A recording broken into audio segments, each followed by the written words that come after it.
aad iyo aad baan u salaamayaa shacabka jamhuuriyadda Soomaaliland gaar ahaan iyo guud ahaan waxaan salaamayaa silsiladii quruxda badnayd ee ka socotay baraha bulshada abuuristeeda uu lahaa ninka la yiraahdo Abwaan Hello tabkana uu sii shiday ninkii la oran jiray Shilke abwaanin badan oo kale way ka soo hadashay laakiin waxaan moodaa hoggii hore ee Hello ku bilaabay baashu inay wali taagan tahay wadanka xaalado badan baa jira xaaladaha inay wada taabato oo baashu ay baahda qurux badnayd aniguna waxaan kaga qayb qaadan doonaa ما صلى إلى أما قبل إلى هذا حسابتن عدوا له حسابتما يستجع سكور دونا إنه شيء دونا بعشنا واحد ولا سنة يدو صرفته أنا أقول حلا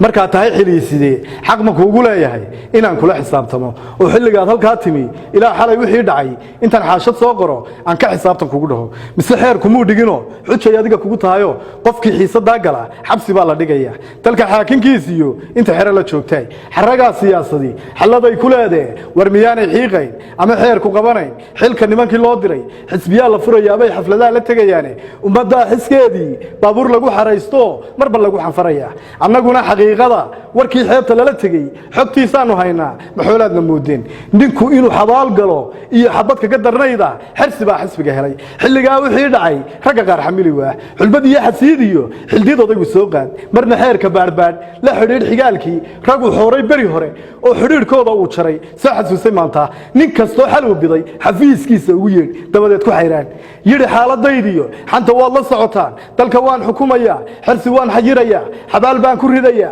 xamar waan ka nacabahay maanta waan xintamaya waxa xidhaya baan jirin warday hadalku xiiq lugay xaradiina laga saar tooshkaagu waa xaraq xukuneeba mooye intaad adigu xay tahay isna xaadir weeyaan wax kasta xisaabiyo xilli bay ku dhacayaan sidii xeerku uu dhigay qofna lama xanibi karo waxba xiisadaan jirin marba xaalad hay gelin adduun wuu xafarayaa xilku meerta weeyaan xilligaagi uu tagay